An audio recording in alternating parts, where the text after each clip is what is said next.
première chose, c'est cette notion de médiation, c'est-à-dire que ce lien entre toutes ces organisations opérationnelles se fait au travers des flux. Un truc aussi important, par exemple nous qui travaillons dans un monde international, le flux est générique et universel, c'est-à-dire qu'il permet de discuter avec des applications qui sont si bien situées en France que situées en Inde ou à Kuala Lumpur, et ça d'une manière totalement transparente, en tout cas on essaye de le faire. Synonyme de de système nourricier, ça c'est vraiment le sens, c'est-à-dire que j'imagine bien chaque donnée venant comme un globule, c'est-à-dire apportant sa part d'oxygène et essayant de la redonner à une autre application de façon à rajouter un des derniers points qui est l'inducteur de nos bénéfices et qui est la valeur qu'il y a derrière. Dans cette notion d'activité, parce que j'ai travaillé un peu dans le monde bancaire, je pense que l'activité du monde bancaire est basée là-dessus. Plus on fait de transactions et plus on atteste quelque part de cette activité. Et donc, plus vous ferez de transactions et plus vous aurez la suprématie d'être le premier dans la notion de volume. Et puis, donc, il y a un sujet, moi, qui m'intéresse beaucoup, hein, qui est aujourd'hui quelque chose d'assez assez paradoxal. On remplit des poubelles, ça s'appelle les big data, ça s'appelle tout ce que vous voulez.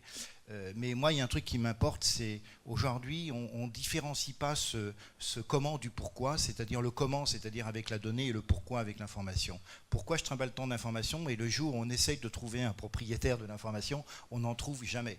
Et pourtant, on s'appelle système d'information et je trouve qu'on devrait s'appeler système de données parce que je pense qu'on ne peut pas avoir, dans les flux, avoir la prétention d'être le propriétaire d'une information, surtout que les 3/4 du temps, on ne comprend pas.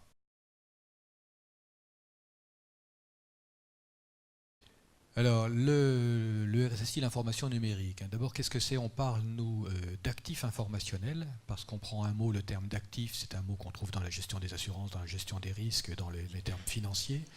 Pour bien marquer cet aspect valeur, on l'a qualifié de informationnel parce qu'on est sur le terme numérique, mais le terme actif recouvre à la fois du physique, des machines, des serveurs, des PC, et évidemment le contenu de ces machines dans des bases de données. L'autre élément de valeur d'un actif, hein, c'est la maîtrise de sa diffusion. L'information, elle n'est pas là pour rester dans un PC qui est éteint à l'intérieur d'une cage de Faraday pour être sûr, et on a enlevé la batterie du PC.